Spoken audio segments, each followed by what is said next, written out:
মামা, আমার না আম খেতে ইচ্ছে করতেছে, আমার আমের না খাওয়াও।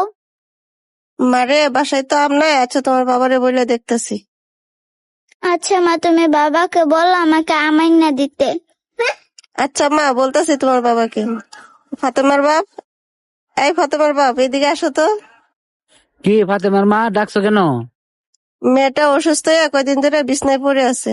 এখন আম খাইতে চাইতেছে, একটু আমের ব্যবস্থা করতে পারবা? ফাতেমার মা, তুমি তো জানোই আমার বড় টিয়া পয়সা নাই। মেয়েটা কদিন ধরে বিছানা পড়ে আছে, এটার ওষুধ এনে খাওয়াতে পারতাছি না।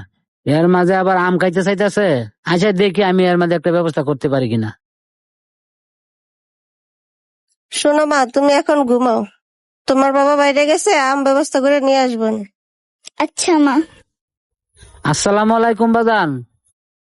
ওয়ালাইকুম আসসালাম। আঙ্কেল কিছু বলবেন? বাজান, আমের কেজি কত করে এটা? আঙ্কেল আপনি আম নেবেন? আপনি যদি এই আম নেন তাহলে আপনার জন্য 150 টাকা কেজি রাখা যাবে। 150টি আমের কেজি? পকেটে তো 1 টাকাও নাই, কিভাবে যে অসুস্থ মেয়েটার জন্য আম নিয়ে যায়। আঙ্কেল কি ভাবতেছেন? কিছু বলতেছেন না তো? আম নেবেন? আম দেবো আপনাকে।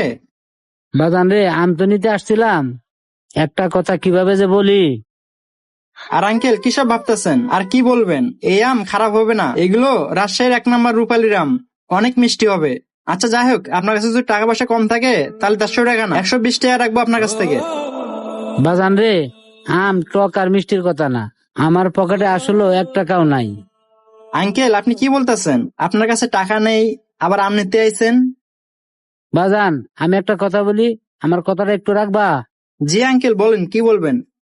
বাজান, তোমার দোকানে কি কোনো পচা টচা আম আছে? থাকলে সেই আমগুলো আমার একটু দিবা। আঙ্কেল আপনি পচা আম নিয়ে যা করবেন কি?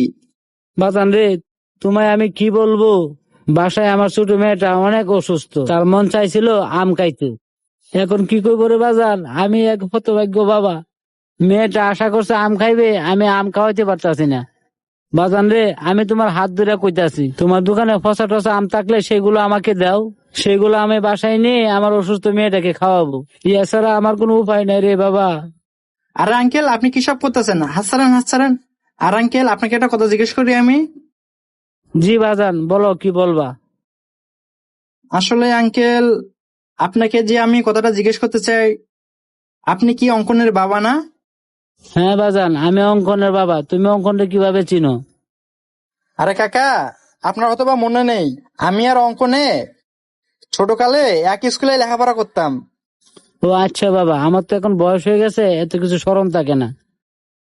ও আচ্ছা, বুঝতে পারছি আঙ্কেল।